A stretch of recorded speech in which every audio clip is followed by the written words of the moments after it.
দেশের সবচেয়ে ধনী মানুষের সাথে এই মেয়ের বিয়ে হতে চলছে। ঠিক তখনই তার সৎমা এক গ্লাস পানি নিয়ে এলো। মেয়েটা পানি শুকে সঙ্গে সঙ্গে বুঝে গেল কিছু একটা গোলমাল তো আছেই, তাই সে অভিনয় করলো যেন সে পুরো পানি খেয়ে ফেলেছে। সৎমা ভাবলো সে সত্যিই পানি খেয়ে ফেলেছে আর সন্তুষ্ট হয়ে সেখান থেকে চলে গেল। যেই মাত্র সে বেরিয়ে গেল সঙ্গে সঙ্গে মেয়েটি পানি মুখ থেকে ফেলে দিল। এখন সে দেখতে চাইলো সৎমা আসলে কি ষড়যন্ত্র করছে। আসলে সৎমা চাইতো তার নিজের মেয়ের বিয়ে এই ধনী মানুষের সঙ্গে হোক, তাই সে একটা ফাঁদ পেতেছিল। যখন সৎবোন উপরের ঘরে গেল মেয়েটিকে দেখতে, তখন দেখলো মেয়েটি মেঝেতে অচেতন অবস্থায় পড়ে আছে। সে এক সন্দেহজনক লোককে ঘরে ডেকে নিল, কিন্তু ঠিক তখনই মেয়েটি হঠাৎ উঠে বসে এক অদ্ভুত গুড়া সৎবোনের মুখে ছুঁড়ে মারে আর সঙ্গে সঙ্গে সৎবোন অজ্ঞান হয়ে যায়। মেয়েটি চেয়েছিল যে তার সৎ মায়ের চালবাজির পরিণতি সে নিজেই দেখুক, তাই সে ঘর থেকে বেরিয়ে গেল। কিছুক্ষণের মধ্যেই সেই সন্দেহজনক লোকটা দরজা ঠেলে ঘরে ঢোকে। বিছানায় কাউকে অচেতন অবস্থায় দেখে সে খুব খুশি হয়। অল্প সময়ের মধ্যেই দেশের সবচেয়ে ধনী মানুষ তার বিলাসবহুল গাড়ি আর বডিগার্ডদের নিয়ে বধূকে নিতে চলে আসে। সৎমা বলল দুলহান উপরের ঘরে আছে।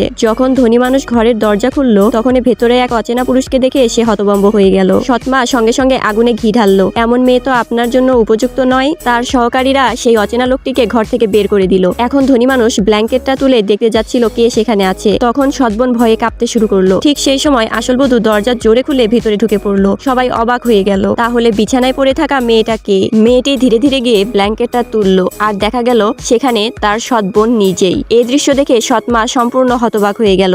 সে নিজেও বুঝতে পারলো না তার নিজের মেয়ে সেখানে কিভাবে এলো।